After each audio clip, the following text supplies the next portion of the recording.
అప్పుల బాధలు వెంటాడుతున్నాయా? అయితే 6 JVR వారి జాతిరత్నాలు ధరించండి. యూపీఐ యూజర్లకు బిగ్ షాక్. యూపీఐ ట్రాన్సాక్షన్లపై ఛార్జీలు వస్తాయా? అసలు ఎవరు డబ్బులు చెల్లించాలి? సామాన్యులకు కూడా ఈ ఛార్జీలు వర్తిస్తాయా? మన దేశంలో ప్రస్తుతం చిన్న టీ షాప్ నుంచి పెద్ద షోరూమ్ వరకు కూడా దాదాపు అందరూ యూపీఐ పేమెంట్స్ని ఉపయోగిస్తున్నారు.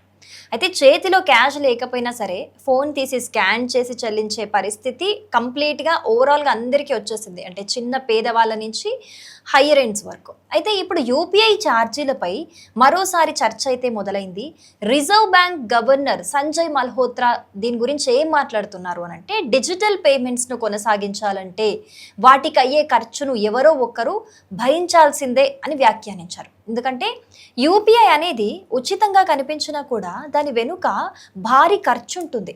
సర్వర్ల నిర్వహణ కావచ్చు, ప్రతి సెకండ్కి జరిగే కోట్లాది ట్రాన్సాక్షన్ల ప్రాసెసింగ్ కావచ్చు, సైబర్ సెక్యూరిటీ, మోసాలను అరికట్టే టెక్నాలజీ, ఇలా ఎన్నో అంశాలపై కూడా భారీ ఖర్చు అనేది బ్యాక్గ్రౌండ్లో జరుగుతుంది. సో ప్రస్తుతం ఈ భారంలో ఎక్కువ భాగాన్ని కేంద్ర ప్రభుత్వం సబ్సిడీల రూపంలో అయితే భరిస్తోంది. కానీ ఇకపై ఈ వ్యవస్థను పూర్తిగా సబ్సిడీలతో నడపడం కష్టమనే అభిప్రాయం అయితే వ్యక్తమవుతుంది. ఇక్కడ ఒక విషయం మాత్రం అందరూ గుర్తుపెట్టుకోవాలి. ఏంటంటే చాలామంది ఇకపై మనం ఫ్రెండ్కి, ఫ్యామిలీలకి డబ్బులు పంపినా ఛార్జీలు పడతాయా అని భయపడుతూ ఉంటారు. ఇది విన్న వెంటనే అందరు దానికే భయపడుతూ ఉంటారు కదా. సో ప్రస్తుతం అందుతున్న సమాచారం ప్రకారం అయితే వ్యక్తుల మధ్య జరిగే, అంటే ఫ్రెండ్ టు ఫ్రెండ్ ఎవరన్నా నార్మల్ కామన్ పీపుల్స్ మధ్య జరిగే యూపీఐ ట్రాన్సాక్షన్లపై అయితే ఎలాంటి ఛార్జీలు విధించే ప్రతిపాదన అయితే ఇంకా లేదు. అలాంటి ఆలోచన అయితే చెయ్యట్లేదు. అంటే మీరు మీ ఫ్రెండ్కి ఎవరికైనా 1000 రూపాయలు పంపినా కూడా, లేకపోతే మీ ఇంట్లో వాళ్ళకు ఒక 5000 రూపాయలు ట్రాన్స్ఫర్ చేసినా కూడా, లేకపోతే ఇప్పటి వరకు అలాంటి ఛార్జీల గురించి అంటే మీ ఇంట్లో వాళ్ళకి, ఫ్రెండ్స్కి, కామన్ పీపుల్ మధ్య జరిగిన ట్రాన్సాక్షన్స్కి అయితే ఎలాంటి ఛార్జీలు అయితే ఉండవు. దాని మీద ఇంకా ఎలాంటి నిర్ణయం అయితే రాలేదు. అయితే చర్చ దేని గురించి అని అంటే, వ్యాపార సంస్థలకి జరిగే యూపీఐ చెల్లింపులు ఉంటాయి కదా, పెద్ద మొత్తంలో ట్రాన్సాక్షన్స్ జరుగుతూ ఉంటాయి కదా, సో వాటి గురించి ఇప్పుడు జరుగుతున్న చర్చ. ఇక్కడే ఎండిఆర్ అనే పదం కూడా వినిపిస్తోంది. అసలు ఎండిఆర్ అంటే మర్చెంట్ డిస్కౌంట్ రేట్ అన్నమాట. అంటే కస్టమర్ యూపీఐ ద్వారా చెల్లించినప్పుడు ఆ లావాదేవీల మీద, ఆ ట్రాన్సాక్షన్స్ అయితే ఏవైతే ఉంటాయో వ్యాపారం నుంచి చిన్న మొత్తాన్ని ఛార్జ్గా తీసుకోవడం అన్నమాట. అంటే వ్యాపార లావాదేవీలకి సంబంధించి మాత్రమే ఇది వర్తిస్తుంది. ఫర్ ఎగ్జాంపుల్, మీరు ఒక మొబైల్ షాప్కి వెళ్ళి 2500 రూపాయల కాస్ట్ ఉన్న ఒక హెడ్ ఫోన్స్ తీసుకున్నారు అనుకుందాం. సో మీరు ఒక క్యూఆర్ కోడ్ని స్కాన్ చేసి ఆ షాప్లో యూపీఐ ద్వారా అయితే పేమెంట్ చేస్తారు కదా.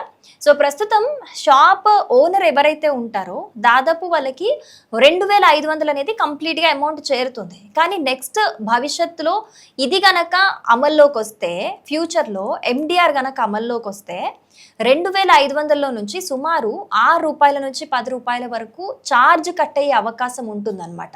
ఇది ఇప్పుడు ఎండిఆర్ అంటే వర్తించేది ఇది.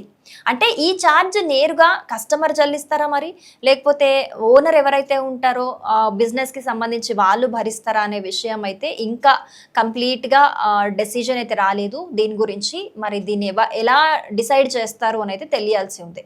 సో మరో కీలక విషయం ఏమిటి అంటే, ఈ ఎండిఆర్ను 2000 కంటే ఎక్కువ విలువైన వ్యాపార యూపీఐ ట్రాన్సాక్షన్స్ మీద అమలు చేసే అవకాశాల గురించి అయితే చర్చ జరుగుతుంది. అంటే మీరు ఏదైనా షాప్కి వెళ్ళి ఒక 1000 రూపాయలు 1500 కొన్నా కూడా దానికి ఎలాంటి ఛార్జ్ పడదు. కానీ మీరు కొన్నది 2000 రూపాయల పైన ఉంటే మాత్రమే దానికి ఒక ఛార్జ్ పడుతుంది. సో ఇప్పటికే ఈ అంశానికి సంబంధించిన ఒక బిల్లును కూడా కేంద్ర ప్రభుత్వం లోక్సభలో తీసుకొచ్చినట్లుగా అయితే తెలుస్తోంది, అంటే ప్రవేశపెట్టినట్లుగా తెలుస్తోంది. అయితే అది పూర్తిగా అమల్లోకి వచ్చిందా అని అంటే ఇంకా లేదనే చెప్పాలి. ఇంకా కంప్లీట్గా దీని మీద డెసిజన్ రాలేదు, తుది నిర్ణయం అయితే రావాల్సి ఉంది. ఒకవేళ ఈ నిర్ణయం గనక అమలైతే దేశవ్యాప్తంగా కూడా కోట్లాది వ్యాపారులు కావచ్చు, చిన్న వ్యాపార సంస్థలు కావచ్చు, పెద్ద షోరూంలు, రిటైల్ దుకాణాల మీద ప్రభావం పడే అవకాశం ఉందన్నమాట. అంటే బిజినెస్ ట్రాన్సాక్షన్స్ మీద అయితే దీని ఎఫెక్ట్ పడుతుంది. సో మొత్తానికి ప్రస్తుతం సామాన్య యూపీఐ యూజర్లు ఒకరికొకరు మనీ ట్రాన్సాక్షన్స్ చేసుకుంటే అయితే ఛార్జీలు పడతాయనే డెసిషన్ అయితే ఇంకా లేదు, అలాంటి డిస్కషన్ కూడా లేదు. ఇప్పుడున్నది ఏంటి అని అంటే ఏవైతే బిజినెస్ ట్రాన్సాక్షన్స్ ఉంటాయో యూపీఐ ట్రాన్సాక్షన్స్ దాని మీద దట్టు అది 2000కి పైగానే ఉండాలి, అప్పుడే ఎండిఆర్ అనేది వర్తించే అవకాశం ఉంటుంది. కాబట్టి సోషల్ మీడియాలో వచ్చే ఏదో యూపీఐల మీద ట్రాన్సాక్షన్స్ మీద ఏదో ఛార్జీలట కదా మనకు కూడా పడతాయా అని అందరు భయపడాల్సిన అవసరం అయితే లేదు. ఇంకొకటి ఏంటి అని అంటే మీరు ఏదైనా షాప్కి వెళ్ళి 2000కి పైగా పర్చేస్ చేసినా కూడా అది మీకు మోస్ట్లీ మీకు వర్తించే అవకాశం లేదు. అది వాళ్ళకి ఎవరైతే ఓనర్ ఉంటారో బిజినెస్ ఎవరైతే బేర్ చేస్తున్నారో వాళ్ళకి మాత్రం అది వర్తించే అవకాశం ఉన్నట్లుగా కూడా మనకి చర్చ జరుగుతోంది. సో మరి యూపీఐ ట్రాన్సాక్షన్స్ మీద బిజినెస్ ట్రాన్సాక్షన్స్ మీద ఎస్పెషల్లీ మరి ఏ విధమైన ఛార్జీలు వర్తిస్తారు, అది ఎంతవరకు వర్తిస్తారు, ₹6 నుంచి ₹10 వరకు ఛార్జెస్ పడతాయి ఒక్కో ట్రాన్సాక్షన్కి అని చెప్తున్నారు. సో ఎంతవరకు ట్రాన్సాక్షన్ జరగవచ్చు, మరి ఆ ట్రాన్సాక్షన్కి ₹6 నుంచి ₹10 అని అంటే ఇప్పుడు కొంతమంది ₹2,500 పేమెంట్ చేస్తారు, ఇంకొంతమంది ₹10,000 పేమెంట్ యూపీఐ కూడా చేయొచ్చు. మరి 10,000కి ఒక రకమైన ఛార్జ్ ఉంటుందా, 2,500కి ఒక రకమైన ఛార్జ్ ఉంటుందా, లేకపోతే 2,000 పైబడిన మొత్తానికి ఒకే రకమైన ఛార్జ్ ఉంటుందా, పర్సంటేజ్ వైజ్ ఉంటుందా, అసలు ఏంటి అనేది అయితే కంప్లీట్గా ఇంకా డీటెయిల్స్ రాలేదు.